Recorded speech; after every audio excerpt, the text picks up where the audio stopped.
Cut Nyak Indonesia mempunyai pahlawan perempuan yang berasal dari Aceh. Pahlawan itu bernama Cut Nyak. Cut Nyak adalah seorang tokoh perempuan hebat Indonesia yang terkenal menyerah dalam berjuang melawan penjajah. Cut Nyak lalu dijuluki sebagai Ratu Aceh karena tekadnya yang kuat dalam melawan kolonial Belanda di Aceh, Indonesia. Sepanjang masa hidupnya, Cut Nyak terus melakukan pertempuran dan perlawanan dengan tujuan menggapai cita-cita bangsa, yaitu terbebas dari kekuasaan penjajah. Cut Nyak termasuk keturunan dari bangsawan Aceh. Beliau lahir tahun 1848 di Kampung Lampadang, Paukan Badak, wilayah Mukmim, Aceh Besar. Semasa kecil, Cut Nyak dikenal sebagai gadis yang cantik. Kecantikan itu semakin lengkap dengan kepintaran Cut Nyak dalam bidang pendidikan agama. Pada tahun 1863, saat itu Cut Nyak berusia 12 tahun. Ia dijodohkan dengan Teuku Ibrahim Lamngak, putra dari Teuku Po Ahmad Ule Balang Lamngak. Suaminya adalah pemuda yang wawasannya luas dan taat agama. Cut Nyak dan Teuku Umar menikah dan memiliki buah hati seorang laki-laki. Pada tanggal 29 Juni 1878, kabar duka menimpa Cut Nyak. Teuku Ibrahim wafat. Kematian suaminya itu membuat Cut Nyak terpuruk. Namun, kejadian itu tidak membuat putus asa. Justru sebaliknya, menjadi alasan kuat Cut Nyak melanjutkan perjuangan sosok suaminya yang sudah wafat. Cut Nyak dan meletusnya Perang Aceh pada 26 Maret 1873. Belanda memulai perang dengan Aceh. Belanda melalui armada kapal Citadel van Antwerpen mulai melepaskan tembakan meriam ke daratan Aceh. Selanjutnya pada tanggal 8 April 1873, Belanda di bawah pimpinan Johan Herman Rudolf Kolher berhasil mendarat di pantai Cerumen dan langsung menguasai dan membakar Masjid Raya Baitur Rahman Aceh. Apa yang dilakukan oleh Belanda tersebut kemudian memicu terjadinya Perang Aceh yang dipimpin oleh Panglima Polim dan Sultan Mahmud Syah melawan sekitar 3.198 prajurit Belanda. Tetapi Kesultanan Aceh bisa memenangkan perang pertama melawan Belanda tersebut dengan tembakannya Kolher hingga tewas.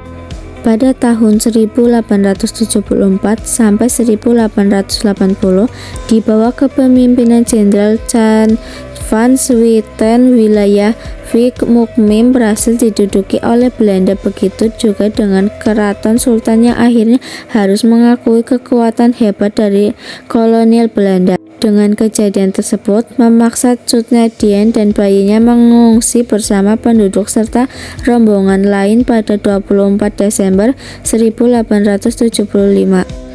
Namun, Teuku Ibrahim tetap bertekad untuk merebut kembali daerah Mukmim. Sayangnya, ketika Teuku Ibrahim bertempur di Gletarum, dirinya tewas pada 29 Juni 1878. Hal itu akhirnya membuat Cut Nyak sangat marah dan bersumpah untuk menghancurkan Belanda. Cut Nyak bersama Teuku Umar. Selepas kematian Teuku Ibrahim, Cut Nyak menikah lagi dengan Teuku Umar, seorang tokoh pejuang Aceh. Bukan hanya diikatkan dengan tali pernikahan saja, tetapi keduanya bersatu untuk melawan penjajah. Pernikahan antara Cut Nyak dan Teuku Umar terbilang merupakan kisah yang menarik.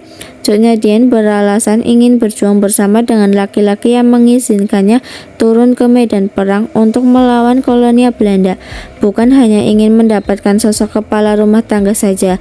Awalnya Cut Nyak menolak karena Teuku Umar memperbolehkan Cut Nyak untuk melawan penjajah. Akhirnya Cut Nyak menerima pinangan dari Teuku Umar dan mereka menikah pada tahun 1880. Dengan bersatunya Cut Nyak dan Teuku Umar meningkatkan moral dan semangat para pejuang Aceh semakin berkorban. Seakan tidak ingin menyanyiakan kesempatan Teuku Umar mencoba untuk mendekati Belanda dan mempererat hubungannya dengan orang Belanda.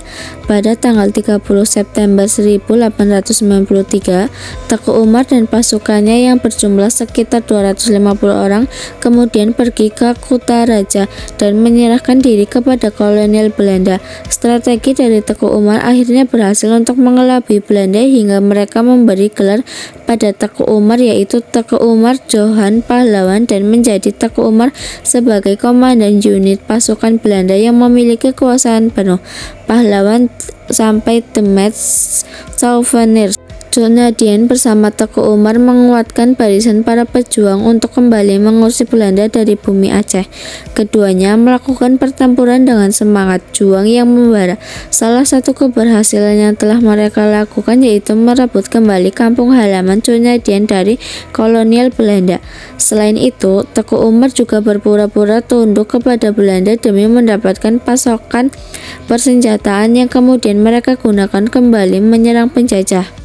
Cuk Nadian dan strategi Teku Umar mengalahkan Belanda. Demi memuluskan strategi, Teku Umar rela dianggap sebagai pengkhianat oleh orang Aceh, tidak terkecuali oleh Cuk Nyak yang datang menemani dan memarahi Cuk Nadian. Meskipun begitu, Cuk Nadian tetap berusaha menasehatinya Teku Umar untuk fokus kembali melawan dan mengalahkan Belanda. Saat kekuasaan Teku Umar dan pengaruhnya cukup besar, Teku Umar memanfaatkan momen itu mengumpulkan orang Aceh di pasukannya. Ketika jumlah orang Aceh di bawah komando Teku Umar sudah cukup, lalu Teku Umar melakukan rencana palsu ke orang Belanda dan mengeklaim jika dirinya ingin menyerang basis Aceh. Setelah itu, Teku Umar dan Cuk Nadian pergi dengan seluruh pasukan serta perlengkapan barat, senjata, dan amunisi Belanda. Namun, mereka tidak pernah kembali lagi ke markas Belanda. Strategi pengkhianatan yang dilakukan oleh Teku Umar disebut Het Verraad van Teku Umar atau pengkhianatan Teku Umar. Strategi yang apik oleh Teku Umar untuk mengkhianati Belanda ini membuat Belanda marah dan melancarkan operasi besar-besaran untuk menangkap Cuk Nadian dan Teku Umar. Tetapi para gerilyawan Aceh saat ini sudah dilengkapi perlengkapan dari Belanda dan cukup untuk melawan Belanda. Ketika Jenderal Van Swiety diganti, orang yang menggantikan posisinya yaitu Jenderal Jacobus Ludovicus Hubertus Pel dengan cepat terbunuh oleh gerilyawan Aceh itu, hingga akhirnya membuat para pasukan kolonial Belanda dalam kondisi yang sangat sulit dan kacau. Cuk Nadian berjuang sampai pengasingan. Waktu demi waktu berlalu, Teku Umar gugur dalam medan perang di Maulabo. Suami kedua Cuk Nadian itu gugur karena itikat penyerangan telah diketahui oleh pasukan Belanda sejak awal.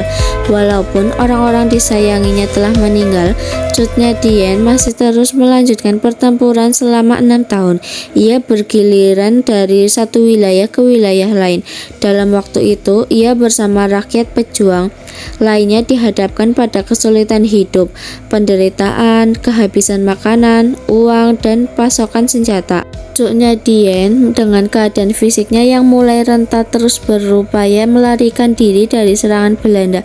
Walaupun Cuk Nadian dan pasukan tempurnya mulai melemah karena ancaman demi ancaman yang datang dari Belanda, sayangnya panglima pasukannya Panglaut pengkhianat bersama pasukan Belanda lain kemudian mencari keberadaan Cuk Nadian. Mereka berhasil menemukan persembunyian Cuk Nadian dan kemudian membawa Cuk Nadian ke Kutaraja. Panglaut meminta kepada Belanda agar Cuk Nadian mendapatkan perlakuan baik oleh Belanda. Gubernur Belanda di Kutaraja, Van Dalen, tidak menyenangi hal tersebut sehingga Cuk Nadian diasingkan ke Pulau Jawa, tepatnya di Sumedang, Jawa Barat pada 1907. Setahun masa pengasingannya, Cuk Nadian mengakhiri perjuangan selama masa hidupnya. Cuk Nadian menjadi salah satu sosok wanita Indonesia yang patut dicontoh keberaniannya. Sejak 2 Mei 1964, Cuk Nadian dianugerahi sebagai Pahlawan Nasional Indonesia melalui SK Presiden RI No. 106 tahun 1964 pada tanggal 2 Mei 1964. Cuk Nyadien merupakan seorang perempuan Aceh yang tidak kenal menyerah dalam berjuang. Ia terus berjuang hingga akhir hayatnya. Pahlawan Temet Souvenirs akhirnya hayat. Cuk Nyadien Panglaut, seorang pengawal Cuk Nyadien melaporkan lokasi markas Cuk Nyadien kepada Belanda. Hal tersebut membuat Belanda menyerang markas Cuk Nyadien di Biotong Le Sage. Pasukan Cuk Nyadien terkejut dengan bertempur dengan mati-matian hingga akhirnya Cuk Nyadien ditangkap dan dibawa ke Banda Aceh. Setelah tertangkap oleh Belanda, Cuk Nyadien dibawa dan dirawat di Banda Aceh. Penyakit rabun dan encoknya berangsur sembuh. Namun malangnya Cuk Nyadien dibuang ke tanah Sumedang, Jawa Barat. Cuk Nyadien dibawa ke Sumedang, Jawa Barat bersama tahanan politik Aceh lain dan menarik perhatian salah satu orang, yaitu Bupati Surya Atmaja. Tahanan laki-laki lainnya juga turut menyatakan perhatian mereka kepada Cuk Nyadien. Namun, tentara Belanda dilarang mengungkapkan identitas tahanan. Cuk Nyadien ditahan bersama seorang ulama bernama Ilyas, dan ulama tersebut segera menyadari bahwa Cuk Nyadien merupakan ahli dalam agama Islam. Hal itu membuat Cuk Nyadien dijuluki sebagai Ibu Perbu. Cuk Nyadien meninggal pada 6 November 1908 karena usianya yang sudah tua dan kondisi yang sering sakit-sakitan. Setelah itu, Cuk Nyadien dimakamkan di daerah pengasingannya di Sumedang. Makam Cuk Nyadien sendiri baru ditemukan pada tahun 1959.